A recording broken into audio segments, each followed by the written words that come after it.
नमस्कार, जी पंजाब हरियाणा हिमाचल पर आप सभी का स्वागत है। मैं हूं आपके साथ मोनिका ठाकुर। 25 खबर 25 रिपोर्टर के सफर में हम आपको पंजाब हरियाणा हिमाचल जम्मू कश्मीर की सभी बड़ी खबरों के साथ साथ देश की अहम खबरें भी दिखाएंगे। इसके अलावा अच्छी खबर होगी, काम की बात होगी और मौसम का हाल चाल भी जानेंगे। तो आप देखते रहिए देश का सबसे बड़ा न्यूज बुलेटिन 25 खबर 25 रिपोर्टर। शुरुआत करने वाले हैं पंजाब की बड़ी खबरों के साथ। पंजाब में एक बार फिर से धर्म ग्रंथ की बेअदबी का मामला सामने आया है। इस बार प्रभु यीशु और माता मरियम की आपत्तिजनक तस्वीरें इंटरनेट पर वायरल की गई हैं।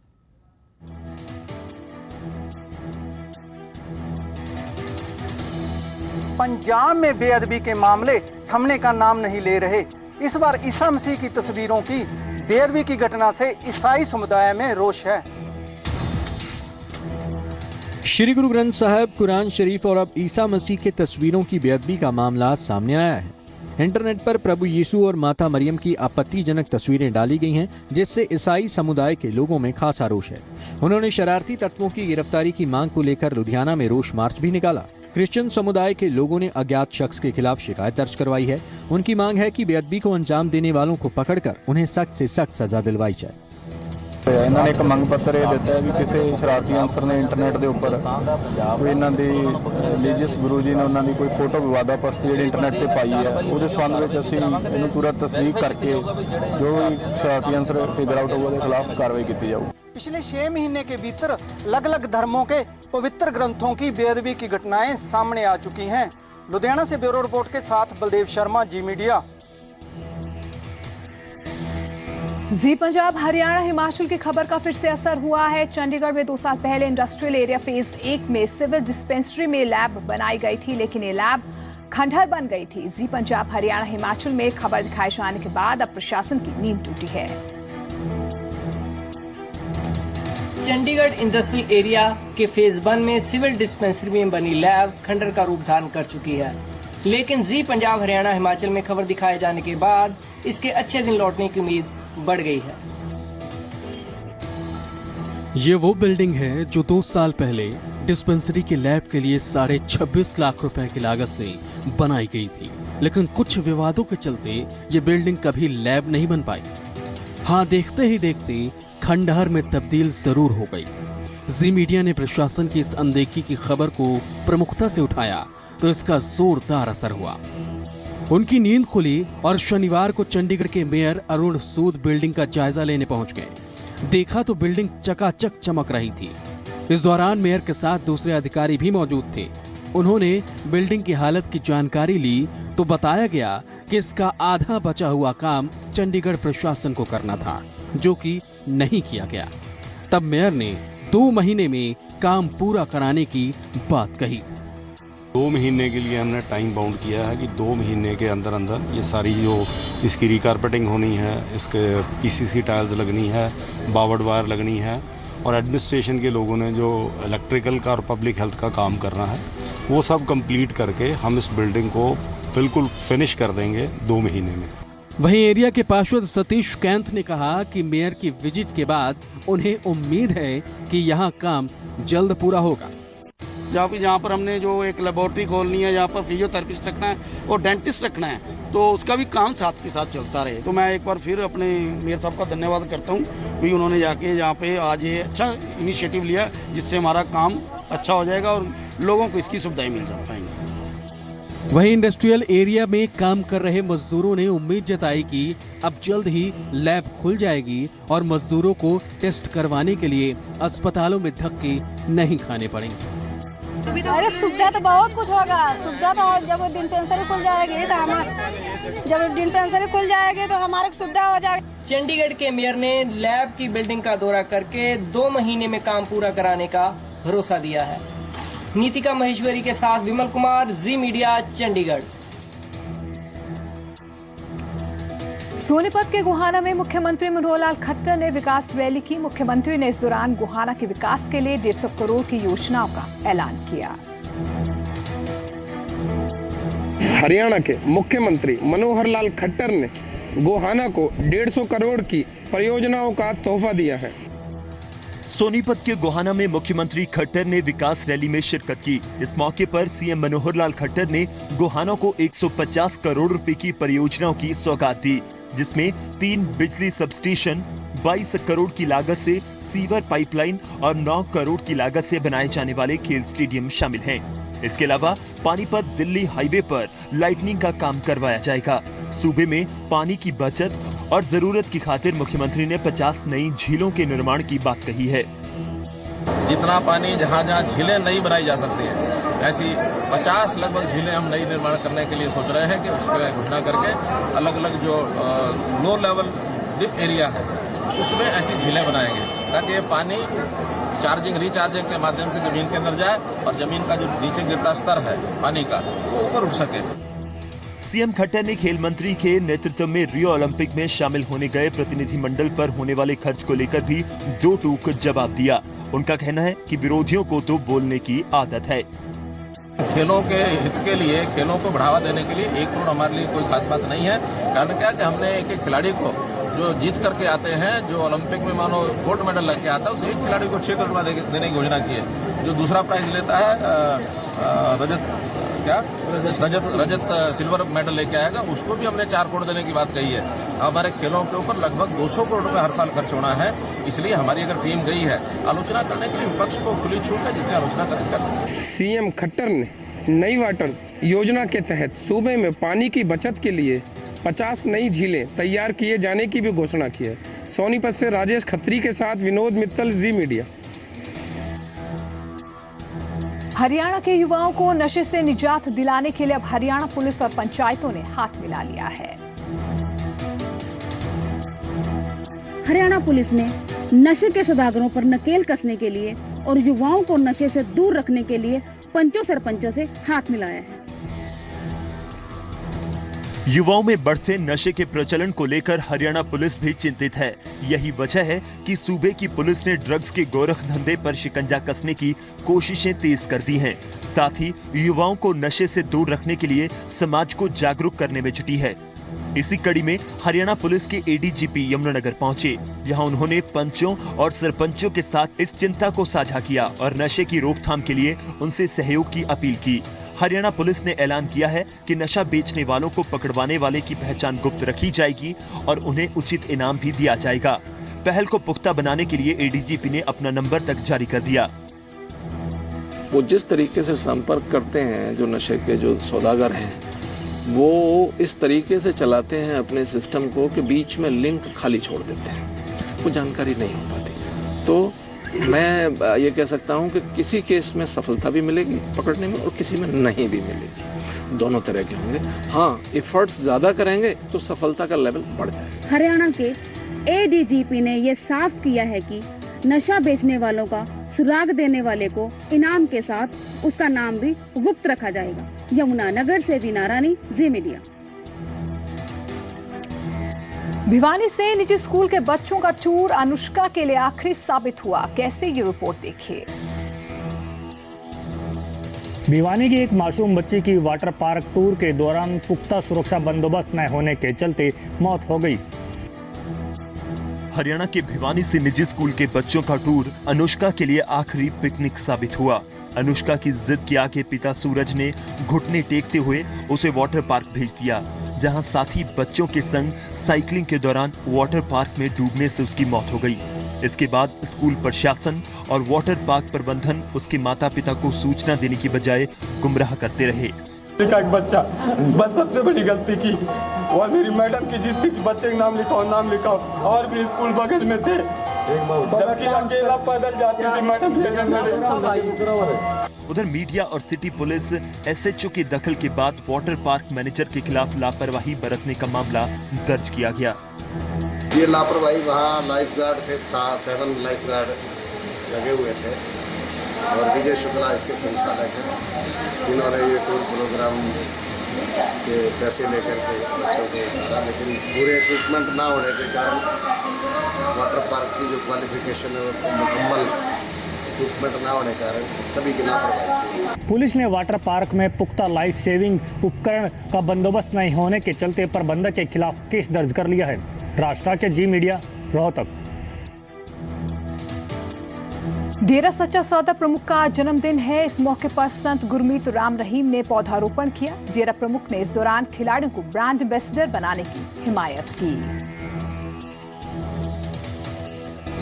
डेरा सच्चा सौदा संत गुरमीत राम रहीम सिंह ने खेलों की बेहतरी के लिए राजनीति को इससे दूर करने पर जरूरत पर जोर दिया है। डेरा सच्चा सौदा प्रमुख संत गुरमीत राम रहीम ने अपने जन्म दिवस के मौके पर पौधारोपण अभियान की शुरुआत की। देश विदेश में इस अभियान के तहत करीब 40 लाख पौधे लगाए जाने का दावा किया गया। इस मौके पर मीडिया से मुखातिब हुए डेरा प्रमुख ने खेल से राजनीति को दूर किए जाने की जरूरत पर जोर दिया। उन्होंने कहा कि देश में टैलेंट की कमी नहीं है, बल्कि उन्हें निखारने के लिए खेल संघों की कमान खिलाड़ियों को दिए जाने की जरूरत है। साथ ही उन्होंने खेलों के प्रति युवाओं को प्रेरित करने के लिए खिलाड़ियों को ही ब्रांड एम्बेसडर बनाए जाने की हिमायत की।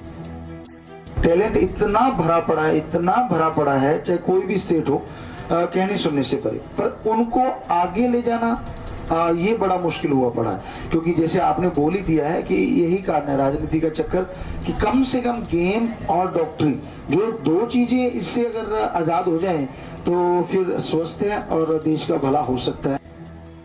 संत गुरमीत राम रहीम ने दावा किया कि सरसा फिल्म सिटी हब बनने का पूरा मादा रखता है और डेरा सच्चा सौदा ने इस दिशा में कदम भी उठाए हैं। साथ ही उन्होंने अपनी आने वाली फिल्मों के बारे में भी बात की। जो मूवी है ये एक राजपूत योद्धा है जो सैकड़ों साल पहले हुआ, लेकिन ज्यादातर कहानी जो है वो काल्पनिक है, किसी के कैरेक्टर को हमने नहीं ली। जन्मदिवस के मौके पर पौधारोपण करने वाले डेरा प्रमुख का दावा है कि डेरा श्रद्धालु अब तक 3 करोड़ 23 लाख पौधे रोपण कर चुके हैं। सिरसा से विजय कुमार, जी मीडिया। भारतीय हिंद महासभा के अध्यक्ष चक्रपाणी महाराज ने स्वतंत्रता दिवस के मौके पर लाल चौक पर तिरंगा फहराए जाने से रोके जाने पर नाराजगी जाहिर की है। ये हैं भारतीय हिंद महासभा के अध्यक्ष चक्रपाणी महाराज, जो अपने समर्थकों के साथ श्रीनगर जा रहे थे। मकसद था स्वतंत्रता दिवस के मौके पर लाल चौक पर तिरंगा फहराना, लेकिन भगवा कपड़े धारण किए हुए चक्रपाणी महाराज और उनके समर्थकों की यात्रा को सुरक्षा बलों ने माधोपुर चौक पर रोक दिया, जहां से जम्मू कश्मीर में एंट्री होती है। सुरक्षा बल स्वतंत्रता दिवस के मद्देनजर घाटी में सुरक्षा बंदोबस्त का हवाला दे रहे हैं, जबकि चक्रपाणी महाराज का सवाल है कि भारत का हिस्सा होने के बावजूद उन्हें श्रीनगर जाने से क्यों रोका गया। हम लोग आगे बढ़े, दिल्ली से आए हैं तो हम थोड़े पीछे हटेंगे, और हम लोग घुसपैठ भी नहीं कर रहे, हम तो पूरी पत्र दे करके पत्र और उसके बाद हम लोग आए हैं, तो इसलिए किसी भी तरीके से हम लोग पीछे नहीं हटेंगे। कल 15 अगस्त है, 8 बजे ध्वज फहराने के बाद ही हमारा कोई कार्यकर्ता इधर से बैक होगा। इस बारे में एसपी कठुआ का कहना है कि उच्च अधिकारियों के आदेश के मुताबिक उन्हें यहाँ रोका गया है। लॉ एंड ऑर्डर की सिचुएशन देखते हुए आगे अलाउ नहीं कर रहे हैं, डायरेक्शन अकॉर्डिंगली रोका है। सर्वे कर दिया, हमें उम्मीद है कि कोऑपरेट करेंगे। 1-2 ग्रुप पहले वापस चले गए। हिंदू संगठन जो है ये 250 फीट का झंडा लेकर के श्रीनगर में फहराने जा रहे थे, लेकिन सुरक्षा बलों द्वारा यहीं माधोपुर में रोक लिया गया है और फिलहाल सुरक्षा बल इनको आगे जाने की इजाजत नहीं दे रहे हैं। अजय महाजन, जी मीडिया, पठानकोट। पाकिस्तान ने स्वतंत्रता दिवस से ठीक पहले कश्मीर पर भड़काऊ बयान दिया है।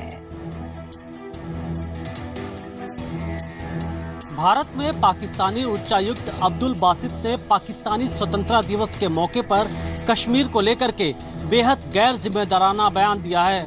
आज पाकिस्तान आजादी की 70वीं सालगिरह मना रहा है। इस मौके पर दिल्ली में कार्यक्रम में पाक उच्चायुक्त अब्दुल बासित ने कहा, इस बार पाकिस्तान अपना स्वतंत्रता दिवस कश्मीर की आजादी के नाम समर्पित कर रहा है। आतंकी बुरहान वानी के एनकाउंटर के बाद से पाकिस्तान कश्मीर हालात बिगाड़ने की कोशिश में लगा है। पाकिस्तान सरकार ने कश्मीर के लोगों को उकसाने के लिए बुरहान वानी को शहीद का दर्जा दिया था। पाकिस्तान ने बुरहान के एनकाउंटर के विरोध में 19 जुलाई को काला दिवस भी मनाया। आतंकी बहादुर अली ने भी खुलासा किया था कि लश्कर ने उसे कश्मीर में माहौल बिगाड़ने के लिए भेजा था। जम्मू और कश्मीर की भी तहरीक आजादी इंशाअल्लाह अपने मंतकी अंजाम तक पहुंचेगी और हमें इस बात का यकीन है, कामिल यकीन है, कि जो कुर्बानियां जम्मू और कश्मीर के लोगों ने दी हैं, इंशाअल्लाह वो कामयाब होंगे। आतंकी हाफिज सईद ने कहा है कि कश्मीर का कमांडर बुरहान वानी के जनाजे की अगुवाई कर रहा था। खुफिया एजेंसियों ने आईएसआई और अलगाववादियों के बीच की हुई बातचीत को इंटरसेप्ट किया है। जिसमें ISI ने अलगाववादियों से कहा है कि वो 15 अगस्त के दिन कश्मीर में काला दिवस मनाएं।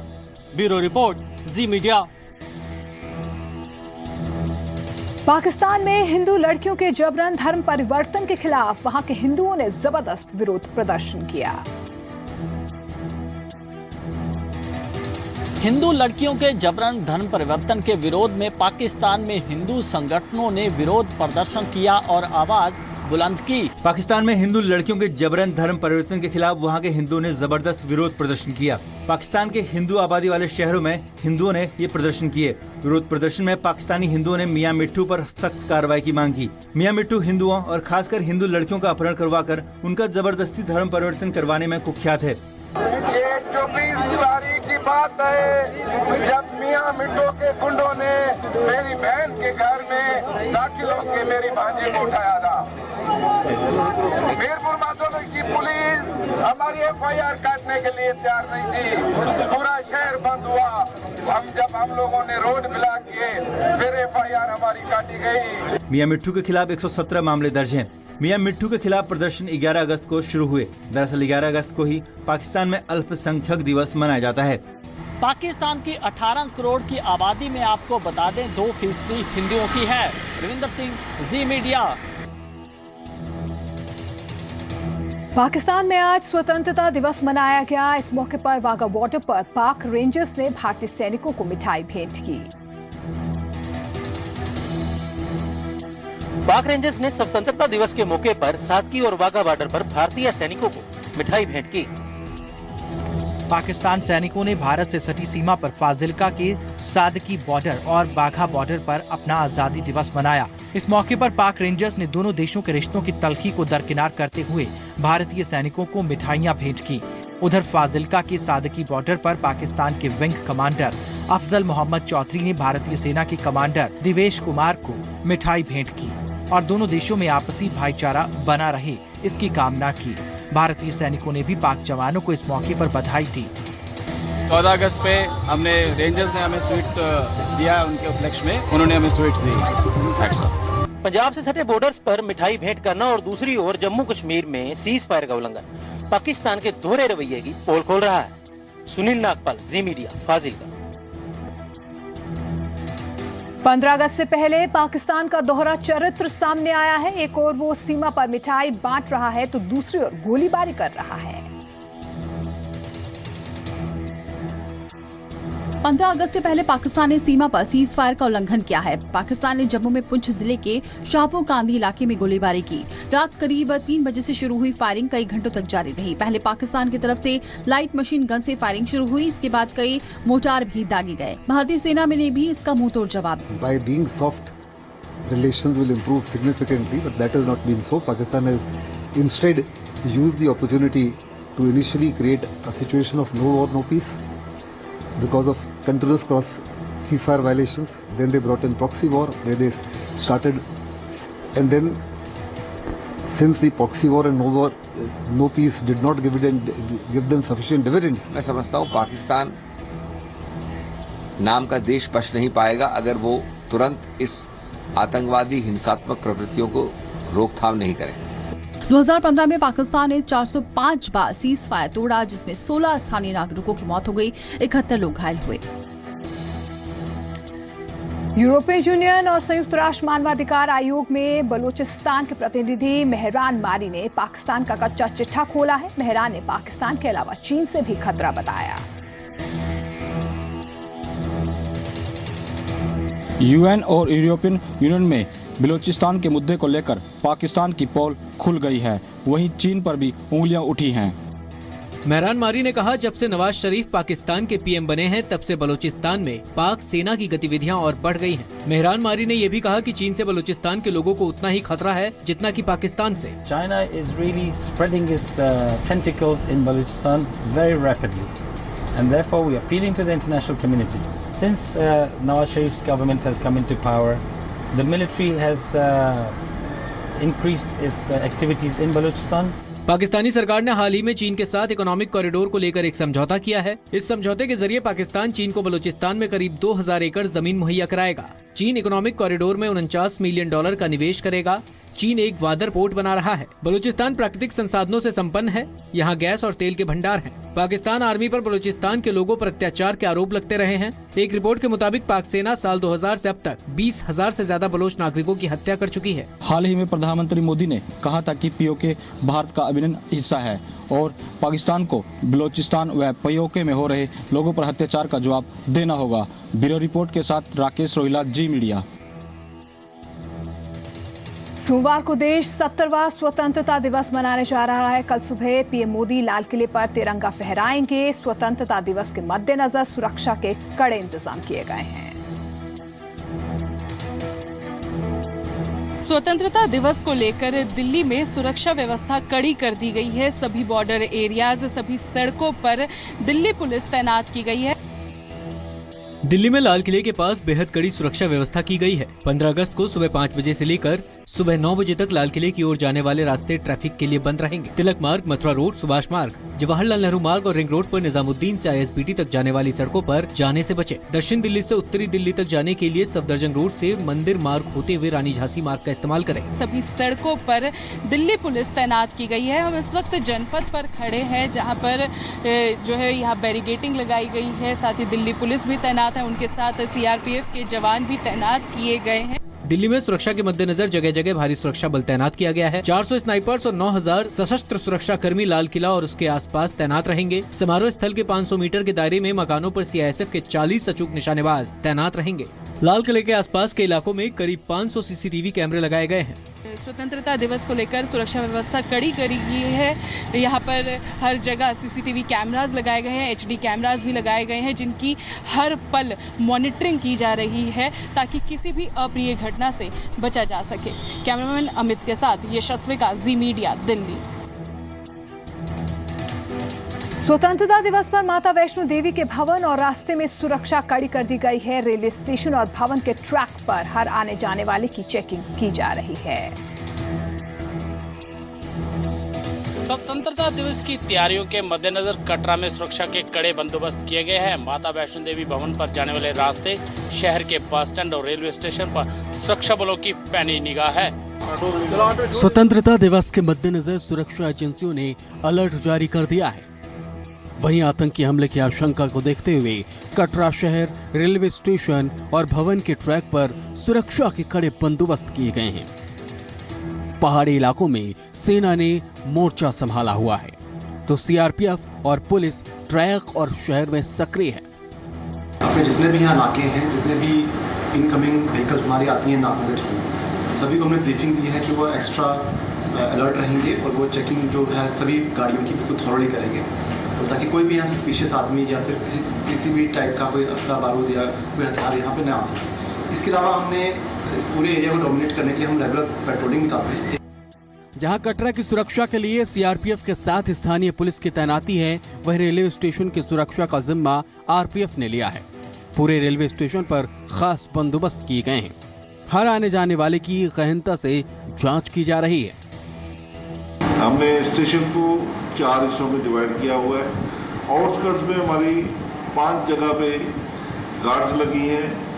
इसके अलावा पेट्रोलिंग करती है। कोई भी अंदर जाने वाला आदमी है वो मेन नाके से चेक होता है, उसके बाद वो एक्सरे में उसकी चेकिंग की जाती है। माता वैष्णो देवी के दर्शनों के लिए देश भर से भक्त पहुंचते हैं, जिसके चलते श्रद्धालुओं की सुरक्षा पर विशेष ध्यान दिया गया है। रविंद्र श्रीवास्तव, जी मीडिया, जम्मू। स्वतंत्रता दिवस के मौके पर चंडीगढ़ में भी चौकसी बढ़ा दी गई है। किसी भी अनचाही घटना से बचने के लिए शहर में आने जाने वाले सभी रास्तों पर सख्त पहरा है।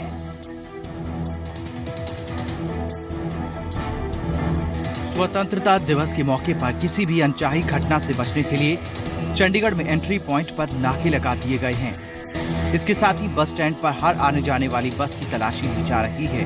यात्रियों का सामान चेक किया जा रहा है। स्वतंत्रता दिवस के पास आते ही चंडीगढ़ में चौकसी बढ़ा दी गई है। हर आने जाने वाले रास्ते पर पुलिस का सख्त पहरा है, चाहे वो रेलवे स्टेशन हो या फिर बस स्टैंड। हर जगह पर सुरक्षा व्यवस्था पुख्ता की गई है और हर जगह पर पूछताछ की जा रही है। इसके साथ ही हर जगह पे सिक्योरिटी तैनात कर दी गई है। अब आपको दिखा देते हैं कि बस स्टैंड पर बॉम्ब डिटेक्शन स्क्वाड टीम भी पहुंची हुई है और हर आने जाने वाले जो भी यात्री हैं उनके बैग को चेक किया जा रहा है। 15 अगस्त के दिन सेक्टर 17 के परेड ग्राउंड में होने वाले प्रशासनिक कार्यक्रम को देखते हुए आसपास के इलाके में सुबह 7 बजे से कार्यक्रम के समापन तक पब्लिक व्हीकल्स की एंट्री बंद रहेगी। चंडीगढ़ ट्रैफिक पुलिस के मुताबिक 15 अगस्त के प्रशासनिक कार्यक्रम को देखते हुए जारी किए गए स्पेशल रूट मैप के तहत सेक्टर 17 बस स्टैंड के सामने और सेक्टर 22 की मेन मार्केट के सामने बैरियर रहेगा। इसके अलावा सेक्टर 16, 17, 22 और 23 राउंड अबाउट पर भी पब्लिक व्हीकल्स की एंट्री पर रोक रहेगी। कार्यक्रम में शामिल होने वाले शहर वासियों के लिए अलग से पार्किंग का इंतजाम किया गया है। चंडीगढ़ ट्रैफिक पुलिस की तरफ से जारी किए गए रूट मैप के मुताबिक शहर वासियों के लिए सेक्टर 17 के नीलम थिएटर की बैक साइड, फुटबॉल स्टेडियम और सर्कल ग्राउंड में पार्किंग का इंतजाम किया गया है। वहीं पंजाब, हरियाणा और हिमाचल से आने वाली सभी लॉन्ग रूट बसेस को बजवाड़ा चौक से होते हुए हिमालय मार्ग के रास्ते ISBT 17 बस स्टैंड पहुंचाया जाएगा। आपको बता दें कि पूरे चंडीगढ़ में करीब 1100 पुलिसकर्मी, चंडीगढ़ के 1100 पुलिसकर्मी तैनात हैं, जिसको 9 DSP कोऑर्डिनेट कर रहे हैं और चंडीगढ़ की जो सुरक्षा व्यवस्था है उसको पुख्ता करने की पूरी कोशिश की जा रही है। कैमरामैन अश्विनी के साथ नितिका महेश्वरी, जी मीडिया, चंडीगढ़। स्वतंत्रता दिवस पर देश में सुरक्षा के कड़े इंतजाम किए गए हैं। हिमाचल प्रदेश की राजधानी शिमला में कैसे हैं सुरक्षा इंतजाम, जायजा लिया जी मीडिया संवाददाता विशाल द्विवेदी ने। इस समय हम शिमला के ऐतिहासिक स्कैंडल पॉइंट पर, मेरे लेफ्ट हैंड साइड से जो रास्ता निकल रहा है वो शिमला के ऐतिहासिक माल रोड और दूसरी तरफ जो रास्ता निकल रहा है वो रिज चर्च मैदान की तरफ जाता है और शिमला के जो प्रमुख टूरिस्ट अट्रैक्शंस हैं दोनों उसमें सम्मिलित है।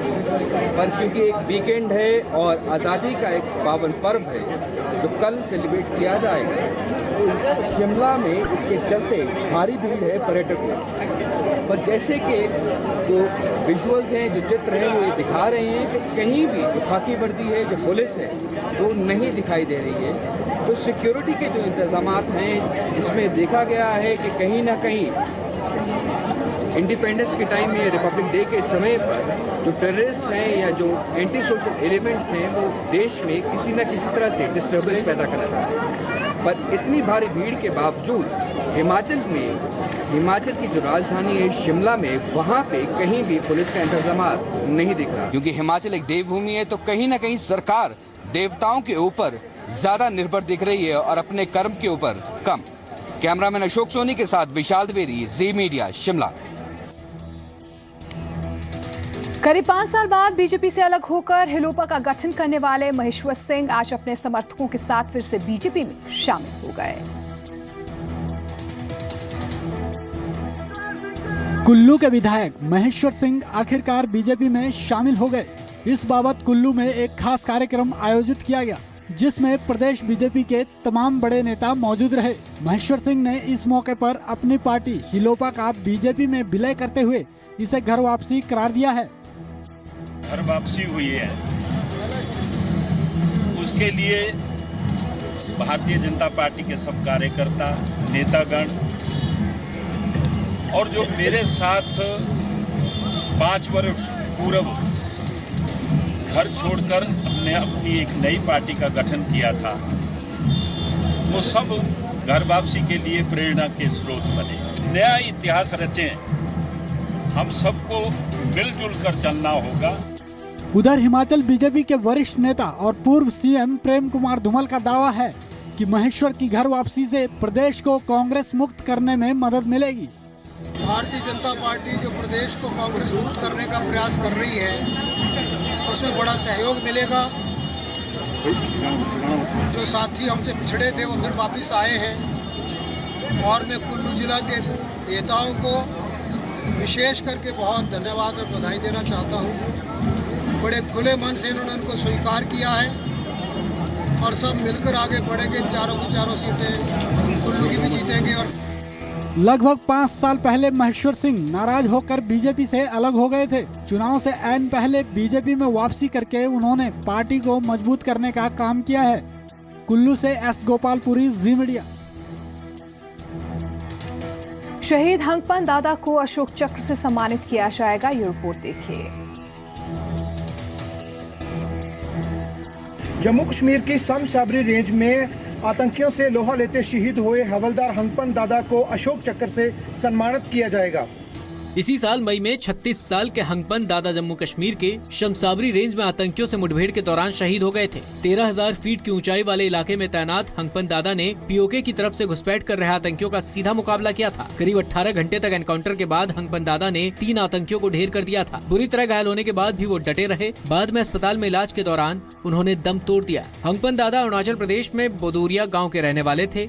हंगपन दादा 1997 में सेना की असम रेजिमेंट में शामिल हुए थे। 35 राष्ट्रीय राइफल्स में तैनात थे। आतंकियों की ओर से भारी गोलाबारी के बीच हंगपन दादा ने अपने साथियों की भी जान बचाई थी। हंगपन दादा अरुणाचल के रहने वाले थे। उनके परिवार में उनकी पत्नी और 2 बच्चे हैं। ब्यूरो रिपोर्ट के साथ गुरदर्शन सिंह संधू, जी मीडिया। गाजियाबाद में बीजेपी नेता बृजपाल तेवतिया पर किए गए जानलेवा हमले के करीब 70 घंटे बाद पुलिस को अहम सुराग मिले हैं। बृजपाल तेवतिया पर हमला हुए 65 घंटे से ज्यादा का वक्त बीत चुका है। असल अपराधी पुलिस के हत्थे अभी तक नहीं चढ़े हैं, लेकिन पुलिस के अधिकारियों का दावा है कि उनके हाथ में महत्वपूर्ण क्लू जरूर लगे हैं। बीजेपी नेता बृजपाल तेवतिया पर हुए हमले के बाद फिलहाल पुलिस को कुछ कामयाबी मिली है। पुलिस ने एक आरोपी के रिश्तेदार को हिरासत में लिया है। पुलिस ने 3 दिन की जांच के बाद एक शख्स को डिटेन किया है। पुलिस ने आरोपी मनोज के करीबी रिश्तेदार संसार सिंह को दबोचा है। संसार सिंह ने पूछताछ में कबूल किया कि उसने बृजपाल तेवतिया पर हमला करने के लिए शूटर उपलब्ध कराए थे। संसार सिंह से मिली जानकारी के मुताबिक शूटर्स की तलाश में पुलिस मेरठ पहुंची, लेकिन पुलिस के पहुंचने से पहले ही शूटर फरार हो गए। संसार सिंह से पूछताछ में खुलासा हुआ कि इस गैंग के तार देश के कई बड़े अपराधियों से जुड़े हैं। इस गैंग के पास से AK-47 और AK-56 जैसे खतरनाक हथियार मिले हैं। गुरुवार को हुए हमले के बाद बृजपाल तेवतिया नोएडा के फोर्टिस अस्पताल में भर्ती हैं। पुलिस का दावा है कि आने वाले कुछ घंटे काफी महत्वपूर्ण होंगे। आने वाले कुछ घंटों में बृजपाल तेवतिया पर किसने हमला किया, कौन अपराधी हैं, उन सब के बारे में महत्वपूर्ण जानकारी मिलेगी और अपराधी पुलिस के शिकंजे में होंगे। नोएडा से कैमरामैन गौरव के साथ अनुराग चड्ढा, जी मीडिया। हिमाचल में बारिश का असर लोगों के आम जनजीवन पर लगातार पड़ रहा है। मंडी में नेशनल हाईवे 21 एक बार फिर से बाधित हुआ। चंडीगढ़ मनाली नेशनल हाईवे 21 पर मंडी के पास 4 मील जगह पर लैंडस्लाइड की चपेट में बस के आ जाने से एक बच्ची घायल हो गई। हिमाचल में बारिश का असर लोगों के आम जनजीवन पर लगातार पड़ रहा है। मंडी में नेशनल हाईवे 21 एक बार फिर बाधित हुआ, जहां 4 मील जगह से गुजर रही एक बस लैंडस्लाइड की चपेट में आ गई। बस पर पत्थर गिरने से एक बच्ची घायल हो गई, जबकि बस को भी नुकसान पहुंचा। हादसे की सूचना मिलते ही प्रशासन राहत और बचाव कार्य के लिए मौके पर पहुंचा। लगभग 2 घंटे तक रोड बंद रहने के चलते दोनों तरफ लंबी कतारें लग गई। रविवार सुबह के वक्त फिर से लैंडस्लाइड हुआ और रोड फिर से बंद हो गया। एकदम से ऊपर से पत्थर आए और उस बस में लगे। उस बस में एक सवारी जो बम्बे की रहने वाली है, लड़की है, उसको चोट लगी है और बस का भी काफ़ी नुकसान हुआ है। बस ड्राइवर ने तुरंत हमें इन्फॉर्मेशन दी, जिस पर मैं पुलिस चौकी पंडोह से पूरी टीम के साथ आया और एक्सिन NH और ठेकेदार बाली जी, इनको भी इन्फॉर्म किया कि ये मशीन लेके यहाँ आ जाएं, तो तब से लगे हुए हैं। बारिश के चलते मंडी में नेशनल हाईवे 21 के बाधित होने का सिलसिला लगातार जारी है। यशा शर्मा, जी मीडिया, मंडी। जम्मू कश्मीर के पुंछ में शनिवार शाम को हुए विस्फोट में 14 लोग घायल हो गए। जम्मू के पुंछ में हुए ग्रेनेड ब्लास्ट में लगभग 14 लोग घायल हो गए हैं, जबकि गंभीर रूप से घायल हुए लोगों को एयरलिफ्ट करके जम्मू लाया गया है। जम्मू कश्मीर के पुंछ में शनिवार शाम हुए विस्फोट में 14 लोग घायल हो गए, जिसमें ज्यादातर लोग बूढ़ा अमरनाथ के दर्शन के लिए जा रहे थे। धमाके में घायल हुए लोगों को शुरुआत में राजौरी के आर्मी हॉस्पिटल में भर्ती किया गया, जहां से ज्यादा गंभीर रूप से घायल लोगों को सेना के हेलीकॉप्टर के जरिए एयरलिफ्ट करके जम्मू के अस्पताल भेजा गया। हम गेट क्रॉस कर रहे थे, हम आगे चल गए, पीछे थे, ब्लास्ट हो गया। तो धमाका हुआ था? हाँ, बहुत जबरदस्त धमाका हुआ। तो कितने लोग हो रहे हैं जो वहाँ जख्मी हुए? 10-12 होने। जानकारी के मुताबिक ब्लास्ट का मकसद बूढ़ा अमरनाथ यात्रा को बाधित करना था। जम्मू से ब्यूरो रिपोर्ट के साथ संदीप सिंह, जी मीडिया। दिल्ली में स्वतंत्रता दिवस पर फुल ड्रेस रिहर्सल के दौरान किए गए रूट डायवर्जन की वजह से एक व्यक्ति की जान चली गई। स्वतंत्रता दिवस समारोह के मद्देनजर फुल ड्रेस रिहर्सल के वजह से एक व्यक्ति की जान चली गई। पूर्वी दिल्ली के गांधीनगर के 50 साल के कैलाश चंद को कल दिल का दौरा पड़ा था। परिवार वाले ऑटो से कैलाश चंद को इरविन हॉस्पिटल ले जाने के लिए निकले, लेकिन पुलिस ने गीता कॉलोनी के पास डायवर्जन की वजह से उन्हें रोक दिया। परिवार वालों के मुताबिक उनके घर से महज 10 मिनट दूर इरविन अस्पताल पहुंचने में उन्हें 1.5 घंटे से भी ज्यादा का वक्त लगा। 2 जगह हमने बोला था, 2 जगह नहीं जान दी, तीसरी जगह हमने पता ही नहीं किया। जो जाम लग रहा था हम उसी जाम में से गए थे। अगर वो उस टाइम जाने देते जाम में से तो आज मेरे फादर जिंदा होते, क्योंकि डॉक्टर ने खुद बोला है अगर आप थोड़ी देर पहले आ जाते तो शायद बच सकते थे। जब वो पेशेंट चिल्ला रहे हैं ऑटो के अंदर, क्या पुलिस वालों को आवाज़ नहीं आई उन लोगों की कि ये पेशेंट चिल्ला रहा है, उसको हमें जाने देना चाहिए, ये सीरियस हो सकता है। और उसमें मेरी मदर भी थी उस ऑटो में। क्या आपको ये भी नहीं लगता कि एक लेडी उस ऑटो में बैठी है, एक ओल्ड एज लेडी, तो ये क्या गुंडे बैठे होंगे ऑटो के अंदर? परिवार वालों के मुताबिक वक्त पर इलाज न मिलने से कैलाश चंद की मौत हो गई। 50 साल के कैलाश चंद एक होटल में मैनेजर थे। कुछ दिन पहले ही नौकरी छोड़ी थी। कैलाश चंद के 2 बेटों का गांधीनगर में ही कपड़ों का व्यापार है। कैलाश चंद को शनिवार सुबह 8 बजे सीने में दर्द की शिकायत के बाद ऑटो से अस्पताल ले जाया गया। कल लाल किले में स्वतंत्रता दिवस समारोह का फुल ड्रेस रिहर्सल किया गया था, जिसके चलते ट्रैफिक रूट्स का भी डायवर्जन किया गया था। ब्यूरो रिपोर्ट के साथ मनीष शर्मा, जी मीडिया। टीम इंडिया ने कैरेबियाई धरती पर नया इतिहास रचा है। वेस्टइंडीज को तीसरे टेस्ट में हराकर भारत ने टेस्ट सीरीज पर कब्जा कर लिया। टीम इंडिया ने वेस्टइंडीज को हराकर सीरीज पर कब्जा कर लिया है। जीत के हीरो रहे R Ashwin, man of the match. Mohammed Shami ने सबसे अधिक 3 विकेट लिए। ईशांत और रविंद्र जडेजा को 2-2 विकेट मिले। जीत के साथ ही भारत ने 4 मैचों की सीरीज में 2-0 से अजय बढ़त बना ली है। 64 वर्षों के इतिहास में पहला मौका है जब भारत ने वेस्टइंडीज में टेस्ट सीरीज में 2 मैच जीते हों। पहला टेस्ट भारत ने 1 पारी और 92 रन से जीता था। दूसरा टेस्ट ड्रॉ रहा था। भारतीय टीम ने पहली बार 1953 में वेस्टइंडीज का दौरा किया था। ब्यूरो रिपोर्ट के साथ रमन खोसला, जी मीडिया। रियो ओलंपिक में आज भारत का मेडल का खाता खुलने की उम्मीद है। भारतीय बॉक्सर विकास कृष्ण यादव ने क्वार्टर फाइनल में जगह बनाई है। रियो ओलंपिक्स में अभी तक भारत का खाता नहीं खुला है, लेकिन आज के मुकाबलों से देशवासियों को अपने खिलाड़ियों से मेडल की उम्मीद है। विकास ने क्वालिफाइंग राउंड के एक तरफा मुकाबले में तुर्की के मुक्केबाज ओंडर सिपाल को 3-0 से मात दी। क्वार्टर फाइनल में विकास का मुकाबला उज्बेकिस्तान के बॉक्सर बेक्टेमीर मिल्कुजिएव से होगा। विकास दूसरी बार ओलंपिक खेल रहे हैं। जीत के बाद विकास ने अपने कोच का धन्यवाद किया। जो मेरे फ्रेंड है वो मेरे साथ है, मेरे पर्सनल कोच मेरे साथ है, मेरा मसाजर पर्सनल मेरे साथ है। तो मैं पूरा अपनी टीम के साथ आया हूँ, क्योंकि मैं कोई भी यहाँ कसर नहीं छोड़ना चाहता कि भाई मैं काश इसको ले जाता तो ये हो जाता, ये इसको ले जाता। आज भारत की जिम्नास्ट दीपा कर्माकर भी वॉल्ट इवेंट के फाइनल मुकाबले में मेडल के लिए दावेदारी पेश करेंगी। ओलंपिक के इतिहास में पहली बार कोई भारतीय जिम्नास्ट फाइनल में पहुंचा है। 64 किलोग्राम वर्ग के प्री क्वार्टर फाइनल में मुक्केबाज मनोज कुमार दावेदारी पेश करेंगे। मुकाबला रात 9:15 बजे शुरू होगा। भारतीय पुरुष हॉकी टीम क्वार्टर फाइनल में बेल्जियम से भिड़ेगी। मुकाबला रात 9 बजे शुरू होगा। सेमीफाइनल में हार के बाद ब्रॉन्ज मेडल के लिए सानिया और बोपन्ना की जोड़ी आज रात 8:30 बजे कोर्ट में उतरेगी। बॉक्सर विकास कृष्ण और जिम्नास्ट दीपा कर्माकर से देशवासियों को बड़ी उम्मीदें हैं। ब्यूरो रिपोर्ट के साथ ललित शर्मा, जी मीडिया। और अब नजर डालते हैं कुछ प्रमुख शहरों के मौसम के हाल पर। हिसार और गुड़गांव के साथ पंजाब के बड़े शहरों का पारा चढ़ा है, जबकि दिल्ली में लोगों को बारिश ने राहत दी है। दिल्ली, हरियाणा और पंजाब में सबसे ज्यादा गर्म हिसार रहा। यहाँ अधिकतम तापमान 36 डिग्री सेल्सियस रिकॉर्ड किया गया, जबकि गुड़गांव में 35 डिग्री सेल्सियस, चंडीगढ़ में 34 डिग्री सेल्सियस तापमान दर्ज किया गया। वहीं दिल्ली में बारिश के चलते तापमान 33 डिग्री सेल्सियस तक लुढ़क गया। पंजाब के बठिंडा में 36 डिग्री, अमृतसर में 35, लुधियाना में 34 और पटियाला में अधिकतम तापमान 33 डिग्री सेल्सियस रिकॉर्ड किया गया। हिमाचल की बात करें तो राजधानी शिमला में 22 डिग्री और मनाली में 25 डिग्री सेल्सियस तापमान दर्ज किया गया, जबकि जम्मू कश्मीर की राजधानी श्रीनगर का तापमान बढ़कर 30 डिग्री सेल्सियस तक पहुंच गया। मनाली में तापमान फिर से बढ़ रहा है, जबकि जम्मू कश्मीर की राजधानी श्रीनगर का पारा दोबारा 30 डिग्री सेल्सियस पहुंच गया है। ब्यूरो रिपोर्ट, जी मीडिया। और इसके साथ इस बुलेटिन फिलहाल इतना ही। नमस्कार।